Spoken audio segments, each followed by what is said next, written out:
시행령은 아까 말씀드린 대로 1월 달에 입법 예고를 할 거고요. 설 연휴 전후로 입법 예고가 될 것 같고, 그리고 나서 이제 1월 말 2월 초에 그 설명회를 별도로 하고, 그다음에 이제 한 40일 정도의 입법 예고를 거쳐서 이제 그 이후에 이제 뭐 정부 내부 프로세스들이 있는데요. 그걸 거쳐서 이제 하고, 8월 27일부터 법이 시행이고, 그 전에 지금 현재 영업을 하고 있는 업체들은 등록 신청을 할 수 있도록 그렇게 일단 지금 준비를 하고 있는 상황입니다. 네, 거기까지 하겠습니다. 예, 지급 결제 권한, 뭐 이게 정확히 무슨 말인지 모르겠는데, 일단 뭐 원칙적으로 뭐 가능하고요. 뭐 제한하는 업종들이 좀 있습니다. 그래서 요 내용은 결제원의 오픈뱅킹 담당 팀하고 상의를 하시면 충분히 서비스를 질의를 답변을 받을 수 있을 것 같습니다. 스몰 라이센스 부분은 아까 말씀드린 대로 이제 샌드박스 진행 중인 건에 대해서는 저희가 이제 2+2년이 있는데, 그게 성공적으로 테스트가 되고 있다 그러면 그 기간에 구애 없이 연장이 될 수 있는 방안을 법 개정을 추진하고 있고요. 그다음에 개별 업권 내에서 이제 하는 라이센스 부분은 아까 뭐 신정법에서도 여러 이제 CB들이 들어오고, 그다음에 이제 정금법에서도 마이페이먼트 뭐 이런 게 들어오고 하듯이 각 이제 개별 법으로 계속 검토를 하고 준비 중에 있는 사항입니다. 뭐 아이디어가 있으시면 의견을 많이 내주시면 뭐 도움이 될 것 같습니다. 요 차이가 이제 상업적 목적의 통계, 산업적 연구 요 부분을 이제 신정법에서 명시를 했고 개법법에서 명시를 하지 않았는데요. 개법법 소위 논의에서도 이 두 가지는 다 사용할 수 있다고 해석을 했고요. 신정법이랑 개법법은 신정법이 특별법이기 때문에 약간의 규정의 차이는 있을 수 있다고 생각합니다. 네, 마이데이터 선정의 가이드라인 뭐 개수는 정하지 않았습니다. 그리고 아까 말씀드렸던 것처럼 모든 업체에게 오픈되어 있는데요. 뭐 허가가 그렇다고 한 번에 나갈 수는 없고 물리적인 것 때문에 순차적으로 나갈 수는 있을 것으로 보입니다. CB 업무, 부수 업무 요구, CB 부수 업무 요구는 금융기관 말고 CB 관련 개정 내용이고요. 금융회사의 이제 대가를 그러니까 매매 이런 거는 매매 자체는 뭐 동의만 되었다면 그거에 대한 뭐 특별한 규제는 없습니다. 그리고 개별 업권 법에 따른 이제 신고 이런 거는 겸용 업무 같은 경우는 기본적으로 개별 업권 신고나 이런 것은 필요한 것으로 보입니다. 아까 말씀드렸던 것처럼 신고가 겸용 업무 신고가 필요한데요. 이제 신고 면제되는 부분은 자본국이랑 저희가 좀 잘 할 수 있도록 협의를 해보겠습니다. 그다음에 채권 추심을 제외한 거는 우리가 이제 신용정보업을 세부적인 업의 내용별로 세분화하는 과정에서 그렇게 된 거고요. 뭐 특별한 다른 이유는 없습니다. 네, 뭐 거래소에서는 이제 여러 가지 데이터를 거래할 수 있고요. 뭐 실명 정보의 경우에도 안전한 방법으로 거래할 수 있도록 하는 거고요. 이게 이제 뭐 동의가 이루어져야 하는 것이고, 그다음에 이제 뭐 기본적으로 동의가 이루어지면 거래가 가능한데요. 이 장외 거래가 장내 거래로 옮겨지면서 안전하고 좀 믿을 수 있는 거래가 된다고 보시면 되겠습니다. 예, 혁신금융 서비스를 심사할 때 아까 말씀드린 것처럼 서비스의 혁신성, 소비자의 편의 증대, 그다음에 뭐 시장 안정 이제 이런 부분을 말씀드렸는데요. 또 이제 거기에 이제 지금 질의 주신 것처럼 신청자가 해당 서비스를 적절히 영위할 수 있는 자격과 능력을 갖추었는지도 이제 심사를 하게 됩니다.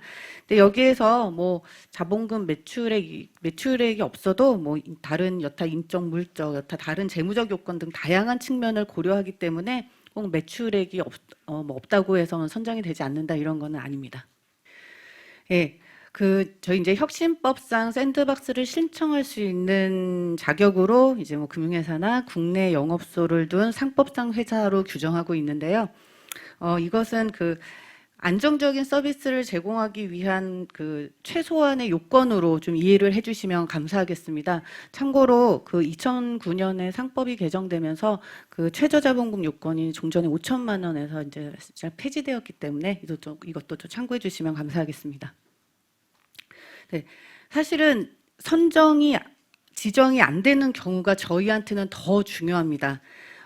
그 선정이 되지 않았어도 그 기업이 다시 샌드박스에 신청을 하고 또 지정이 되는 이런, 그러니까 신청해서 다시 지정이 되는 이런 재도전할 수 있는 스킴을 만들어 두는 게 저희의 중점적인 목표입니다.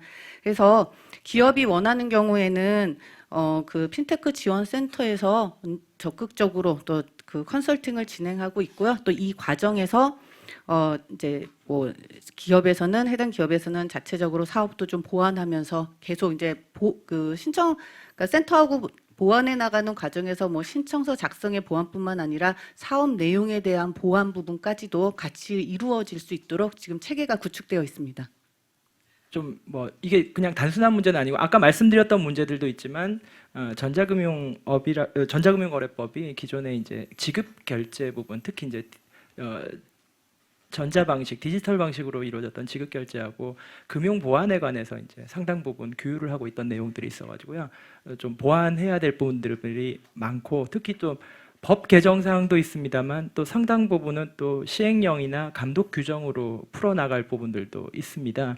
그래서 조만간 아까 말씀드린 저희 나름의 계획, 뭐 이제 뭐 보고도 드리는 일정도 있고, 그렇게 해서 이제 그 되도록이면은 뭐 올 하반기에는 좀 국회에서 논의가 될 수 있도록 함과 동시에, 사실 이제 저희가 또 많은 정부가 레버리지가 생긴 것 중에 하나가 이제 규제 샌드박스 같은 경우에는 정책 방향이 발표된 경우에는 법 개정을 기다리지 않더라도 행정지도나 규제 샌드박스 통해 가지고 또 풀어나갈 수 있는 부분들, 또 하위 규정으로 풀어나갈 수 있는 부분들이 있기 때문에 조만간 저희 뭐 너무 늦어지지 않게 개정 방향 말씀드리고 그 하위 규정이나 국회 일정들을 좀 맞춰 나가도록 하겠습니다. 이 굉장히 어려운 질문을 하시더라고요. 로펌의 질문 하셔야 되는 것 같은데 그냥 그 규제 정비 여부와 상관없이 저희 전자금융거래법 차원에서는 정금업은 일반 금융업으로 취급하지 않는 건 잘 아시죠? 금융회사하고 전자금융업자를 엄격하게 구분합니다. 근데 이제 그 뒤에 질문을 보니까 이게 좀 고민이 많이 되는 문제인데, 뭐냐면은 공정거래법에 따라 일반지주회사 계열은 금융회사를 지배하지 못한다라고 할 때는 저희 법에 따른 금융회사 얘기는 아니고요. 이게 이제 이른바 그 산업분류상의 금융업, 보험업으로 분류되는 회사에 투자하지 말라는 게 이제 공정거래법 입장인 것 같은데요. 정금업자 중에는 예를 들어서 뭐 지급결제업을 전문적으로 하면서 거기서 매출이나 부가가치가 많이 나오시는 분들은 그런 산업분류상의 금융업에 해당합니다. 근데 이제 예를 들어서 저희가 맨날 얘기하는 빅테크 같은 경우에는 대부분의 매출이나 이런 부분들은 다른 부분에서 나오는데, 지급결제나 뭐 이렇게 선불업이나 이런 걸 하시면은 사실은 그 공정위에서도 그걸 금융업으로 분류하지는 않을 것 같거든요. 근데 사실 더 근본적인 문제는 저희 핀테크 투자 가이드라인 저희 9월 달에 발표를 했었는데요. 그게 주로 이제 금융회사들이 그 핀테크 기업에 대해서 회수 시장을 열어주는 차원에서 규제를 많이 풀었던 건데, 그러면은 일반 지주회사나 일반 대기업 집단이 그 회수 시장에 참여할 수는 없는 건지, 이런 문제들에 대해서도 사실은 좀 어떤 사회적 공론이 필요한 것 같고, 저희 정부 내에서도 아마 좀 고민을 해야 되는 주제인 것 같습니다. 예, 그런 차원에서 그러니까 뭐 로펌 의견처럼은 말씀드릴 게 아니고, 사실은 좀 정책적으로 좀 더 고민해 나가 보겠습니다. 제가 직접 말씀드리기 좀 어려울 것 같긴 한데, 일단 제가 들은 바로는 원래는 좀 빨리 진행을 하려고 했었는데, 이제 소비자보호법에, 금융소비자보호법에 관련된 사항들이 좀 들어가야 될 부분이 있어서 좀 늦어지는 것 같고요. 아무래도 이제 영국이나 미국 같은 경우에는 이제 리드 제너레이터라고 해서 온라인으로 판매하는 종합 판매 플랫폼들이 있는데, 그런 업체들에 대한 어떤 영업행위 감독 기준이 나름대로 있는 것으로 알고 있고요. 저희도 그와 유사한 형태로 별도의 기준을 만들고 있는 것으로 알고 있습니다. 너무 길어서 이 부분은 주로 이제 금융투자업자의 경우에 해당되는 것 같은데요. 이게 아마 금융투자업 같은 경우에는 이제 라이센스가 좀 많이 세분화되어 있습니다. 그래서 자본금 규모가 좀 크게 설정되어 있는 데도 있고, 작게 설정되어 있는 데도 있는데요. 좀 일반적인 수준에서만 제가 답변할 수 있을 것 같습니다. 그래서 주로 이제 자본금 규모도 크고 영업 범위가 넓은 형태의 라이센스의 경우에는 겸용이나 부수 업무도 좀 더 간편하게 할 수 있도록 되어 있는 반면에 이제 약간 소규모의 자본금 가지고 소규모의 영업 범위를 가지는 라이센스의 경우에는 좀 더 타이트하게 되어 있는 것이고요. 좀 더 자세한 내용을 아마 이제 금융투자와 감독 당국에서 감독 부서에서 더 자세하게 설명해 주실 수 있을 것으로 보여지고요. 혹시 필요하시면 나중에 연락 주시면 다시. 제가 좀 설명드릴게요. 이제 저희가 이제 이게 융합이 일어나니까 과연 이 업무가 이제 할 수 있느냐 못하냐 이런 이슈들이 많은 것 같아요. 그다음에 이 업무를 이제 하려고 하면은 이제 법에 주어진 어떤 신고나 이렇게 등록 보고 이런 절차들하고 두 가지 측면인데, 말씀드린 대로 이제 저희가 작년에 만들었던 그 펜테크 기업에 대한 출자 가이드라인이 되게 재미있게 만들어져 있어요. 그래서 그게 할 수 있는 범위들을 상당히 많이 나열했고, 하물며 미래의 어떤 기술 발전이나 이런 변화까지도 수용할 수 있는 그런 기준을 제시했기 때문에 할 수 있는 범위는 이제 상당히 넓혀놨는데 그걸 아마 참고하시면 될 것 같고요. 두 번째는 이제 어떤 감독원이나 금융위를 거치는 그런 절차들도 이제 좀 신속하고 빠르게 해야 되는 그런 이슈가 있는 것 같은데, 그런 점을 저희가 감안해서 정책과 제도를 이제 운영해 나가도록 그렇게 하겠습니다. 네, 여기 기술특례 이제 전문 평가 기관 아까 20개 있다고 말씀드렸고요. 이미 이제 국책 연구기관이 16개, TCB가 6개 이렇게 있습니다. 그리고 이제 지금 저희 보도 자료를 통해서도 그 기관명을 이제 공개를 했었는데요. 아까 설명드린 것처럼 한국인터넷진흥원 같은 경우는 이제 핀테크를 위해서 추가로 지정한 기관입니다. 그리고 이게 기술평가 기관은 이제 신청은 기업이 해당 연구기관 또는 TCB에 이제 신청을 하시는 거고요. 최종적으로 이제 선정을 하는 거는, 그러니까 선정은 거래소가 해주고 그 다음에 계약 당사자로 신청하는 건 해당 기업이 하게 돼 있습니다. 그리고 이제 구체적으로 리스트를 따로 받고 싶으시면은 저희 기술기업 상장 심사부가 있거든요. 그쪽에서 이게 명단을 제공을 해 주실 수 있습니다. 예.